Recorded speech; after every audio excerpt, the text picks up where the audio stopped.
When Usyk fights, he brings chaos. Twitchy movements, light, awkward punches from strange angles, a tempo that's typical of a smaller and lighter fighter. Underneath Usyk's chaotic style is a system that has flummoxed world-class fighters, unraveled much bigger opponents without really getting hurt or even being in danger. Usyk's style disrupts, keeps you guessing, reacting, and eventually fatiguing. Today, I'm gonna go over it. Hey guys, Dr. Alex here, Punch Doctor, CEO of Punching Power, and today we're going to take a look at Oleksandr Usyk. I'm going to go over his style, strategy, some tactics he uses, his biomechanics, and then give you some takeaways from his style you might be able to incorporate into your own. I'm also going to give you some thoughts about how someone might be able to beat him. Let's get into it. Usyk's style is frenetic and twitchy. His entire style is tilting. Every little movement can get his opponents to react and disguises what might be coming. All of this movement, including up and down body movement, makes it tough to predict where he's going to attack. He's also a southpaw, which compounds the difficulty he presents to opponents. Usyk is constantly moving, feinting, and throwing punches, a lot of which aren't supposed to land, but instead overwhelm his opponent's attention. He has a super high output. His relaxed demeanor and great cardio allow him to keep pace without fatiguing. Eventually, all of his activity, feints, and punches overwhelm and wear down his opponents. His opponents become mentally and physically fatigued, start flinching at his shots, at which point Usyk can start landing crisper, more deliberate, powerful punches. He punishes his opponents who want to fit shots in between his own with excellent footwork that allows him to stay ready to strike. His constant barrages often get his opponents to cover up, blocking their own vision and allowing Usyk to sneak punches through or around their guard.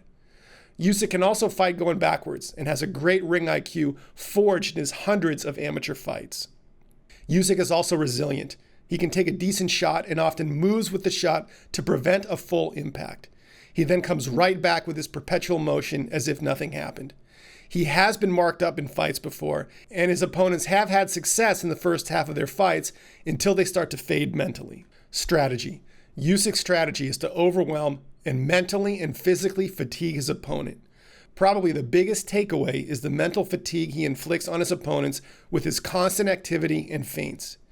As his opponent fades, he increases his leverage and his power. If his opponent doesn't fade to the point of stoppage, Usyk is able to keep up his output and fairly easily capture the last half of the fight on points. Tactics. Usyk stays on the edge of his opponent's range. He mixes up feints, throwaways, and punches outside and inside his opponent's range to befuddle and tax his opponent. Even if he doesn't land his punches inside his opponent's range, they can distract and disrupt and allow him then to land his unorthodox shots inside. He distracts and disrupts his opponent's rhythm. He keeps you off balance, mentally busy, and physically cautious. Usyk uses disruption as a weapon to prevent his opponent from fighting their own fight, which often neuters his opponent's punches. Usyk's punches are awkward. He throws a lot of arm punches from traditionally poor positions and less than ideal circumstances, like punching across his body just to get something to land. He doesn't use what I consider to be ideal mechanics. They are amateurish, however they work for him. He is an outlier in this respect. He's succeeded despite his unorthodox movements because of incredible ring IQ and experience in over 300 amateur fights. His awkward style synergizes with his already mentally and physically taxing style. The accumulation of touches and overwhelm eventually gets his opponents to shut down mentally, flinch, cover up, and lower their attention and focus so that he can then land his heavier shots. Usyk is able to get away with his sometimes poor mechanics due to his great ring IQ and breadth of experience. Usyk doesn't always link or integrate his entire body to power his punch. However, he can link quite well to land his harder shots when the opportunity is there.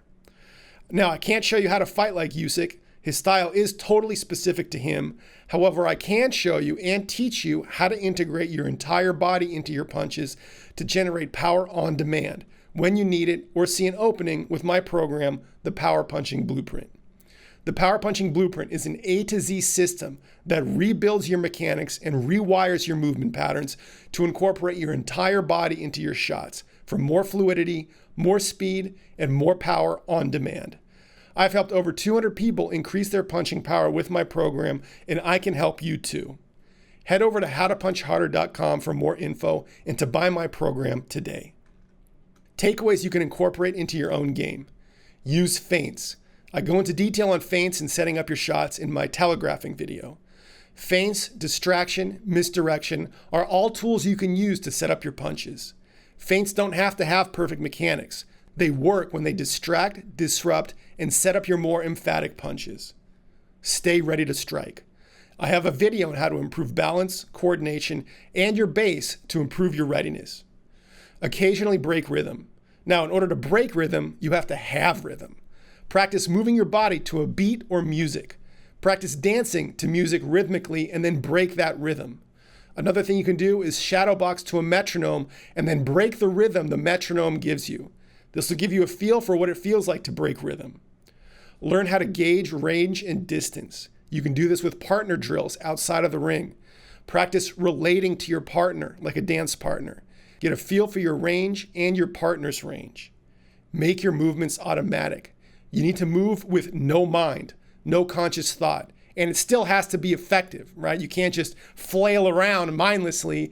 They have to be effective, concise movements that set up punches and put you in positions to launch. Drill your footwork and mechanics.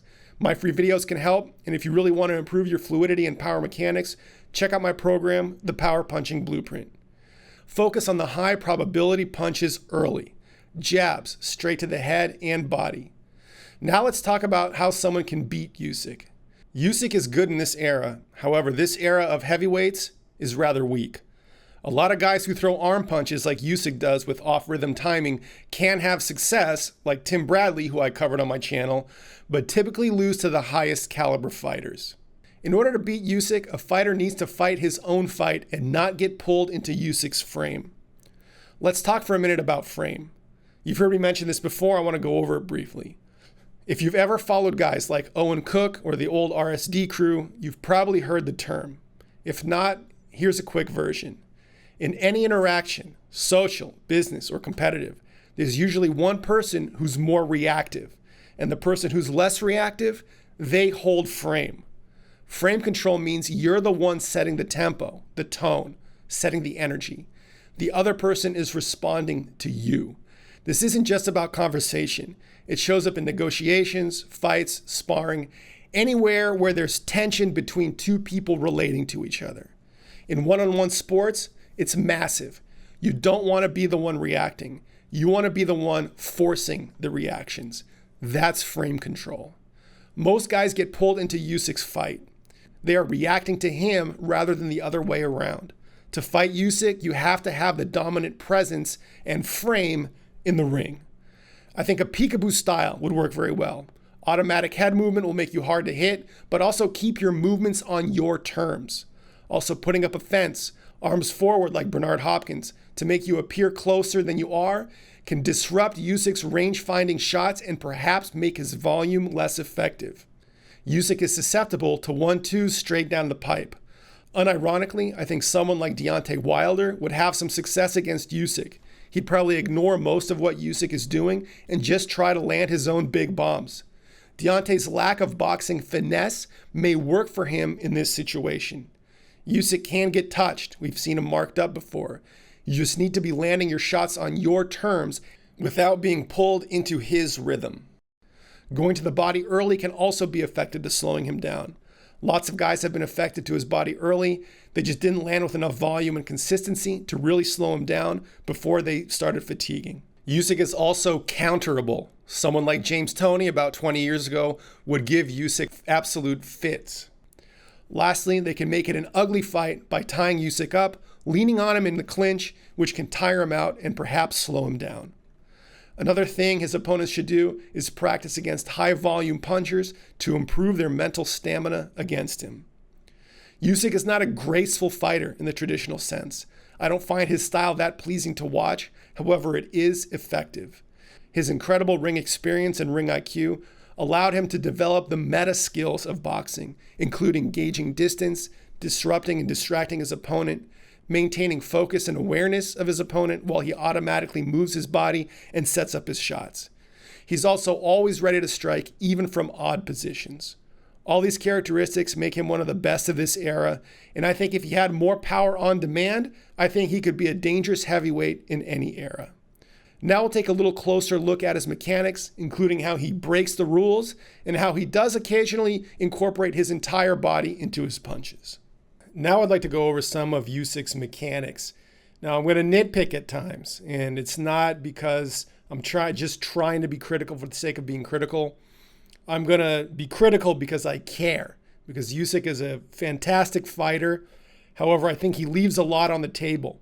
He's excellent now against, let's be fair, not the best division in history, right?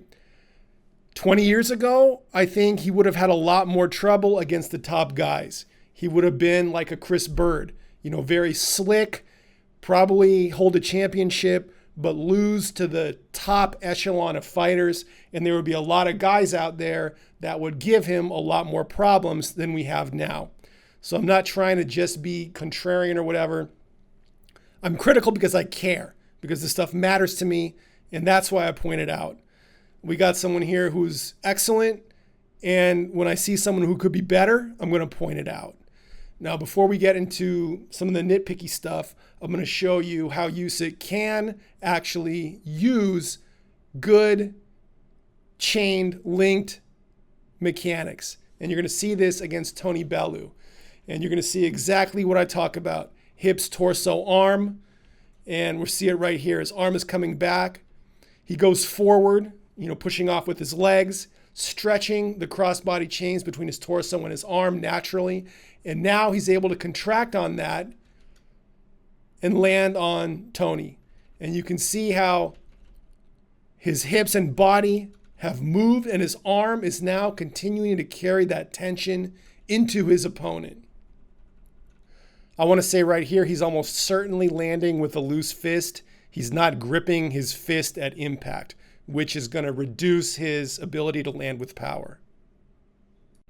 And you're going to see another even bigger one right here. And you're going to really see the hips turn now.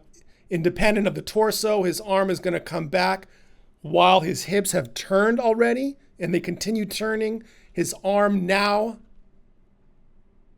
links up and everything is moving. And now his arm is finishing the movement. So you got a hip, torso, arm scenario right there. Let's look at it one more time. Right here, his weight comes down. His arm is coming down, creating stretch between his arm and his chest. Hips go forward, stretching that further. He picks up that stretch with a contraction and now makes impact on Tony. And this is the beginning of the end for Tony. I don't think the fight goes that much longer. You can also see how he's got his right hand in Tony's face to obscure and misdirect Tony's attention so he can land with a little bit of a looser shot. This is what I talk about in my telegraphing video. Setting up your shots. So you see Usyk can do it, right? He has the potential. He just leaves a lot on the table. And now part of his style, he was an amateur for over 300 fights. He's got an amateur style that worked very well, and he didn't need to change it. It was always scoring points and doing very well for him. Now in the pros, he uses that same style. He didn't have to necessarily change, and his ring IQ and his skill level, his meta skills are so good, they essentially carry him throughout the fight with mechanics that leave a lot to be desired, right? Imagine if he had more integrated full body mechanics with the ring IQ he has. He would be an all-timer. And you're going to see a big shot right here. You don't really see it that clear, but he's driving with his hips. And now everything is finished its motion, and his arm is reaching peak acceleration and makes a good impact there. And he's always ready to strike, which is excellent.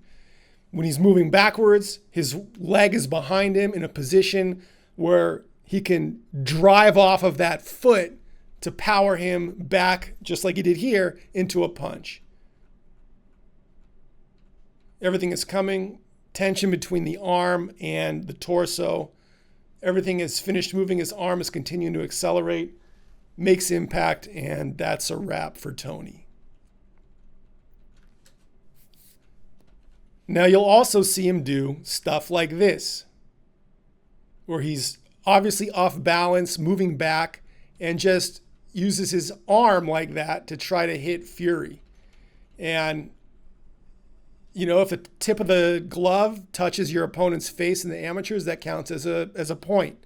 So he has very much an amateur style still, and it's cumulative, right? All of those, they frustrate, they bother, they tire out and fatigue his opponents mentally and physically. It's just, you know, I just don't really like it that much. Like I said, he's effective though. Here we are at the end of the first Joshua fight, and you're going to see Usyk link together some punches pretty well. You're going to see him follow most of the types of principles that I talk about and feature on my channel, especially with this left hand.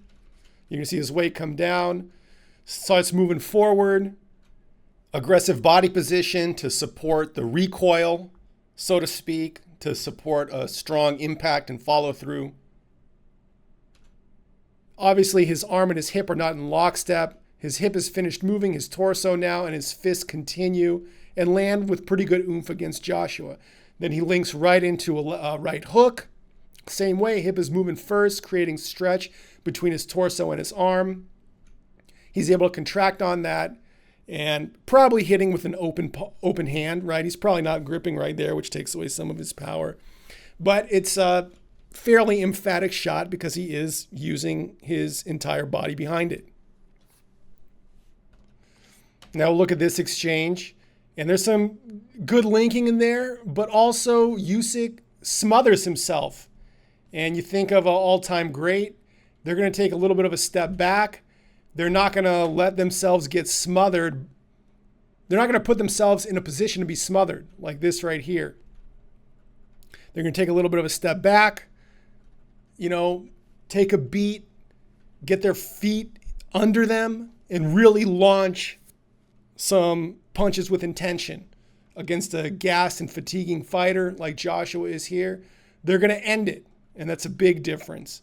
And they're also not going to throw a swinging wild punch, you know, just super amateur style like this.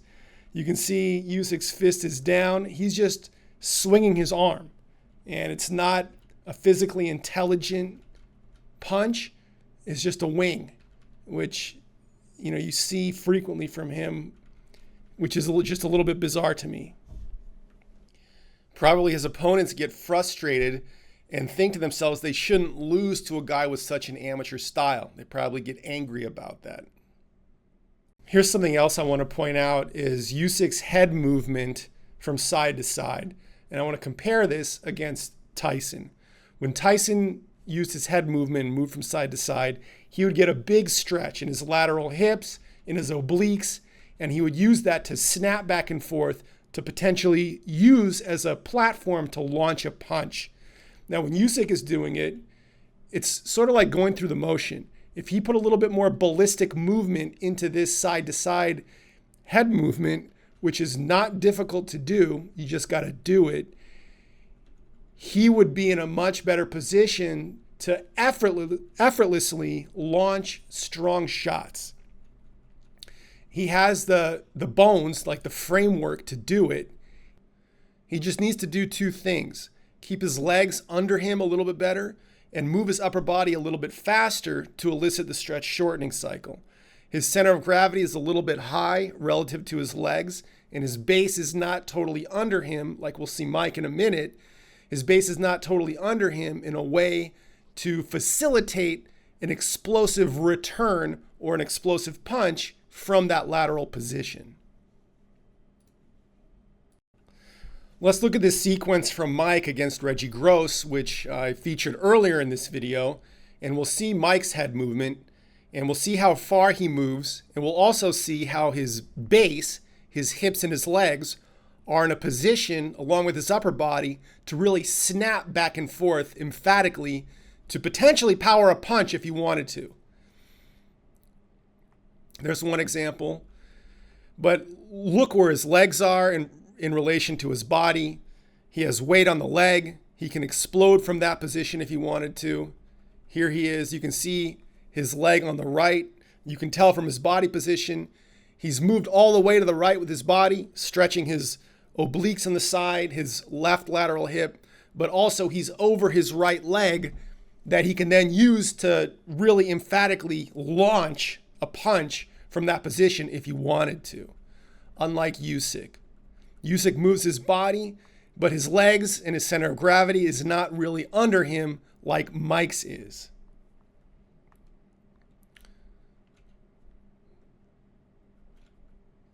Good position there. The uppercut comes.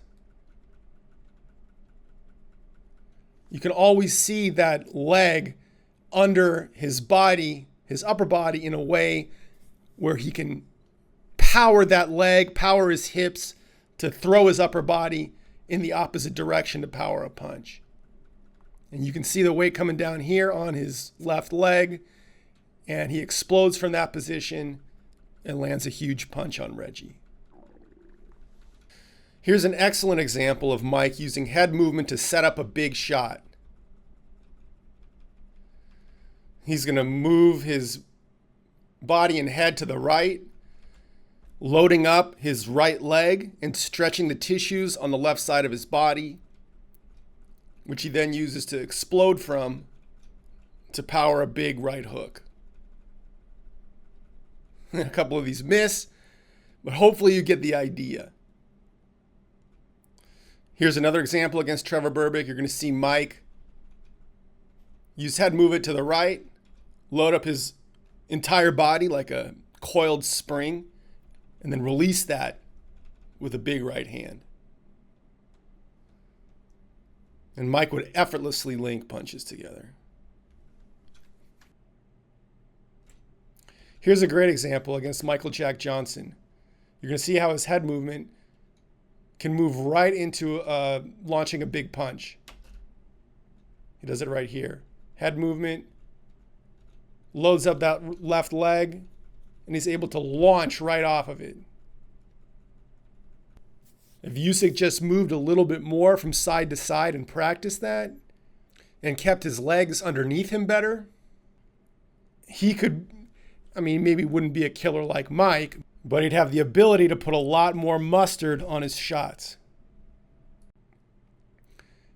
And using this type of head movement strategically to put you in an offensive position after you've moved is a huge skill you can practice.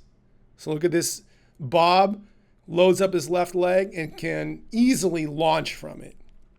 So it just takes practice. You got to have a good low center of gravity, loose hips, relaxed muscles, which Usyk has, right? He's relaxed in the ring. He doesn't fatigue. He doesn't get tired. His movements are just a little bit herky-jerky and not fluid enough to really utilize his defensive movements offensively in the most effective and efficient way possible. That's about it. Hope you enjoyed it.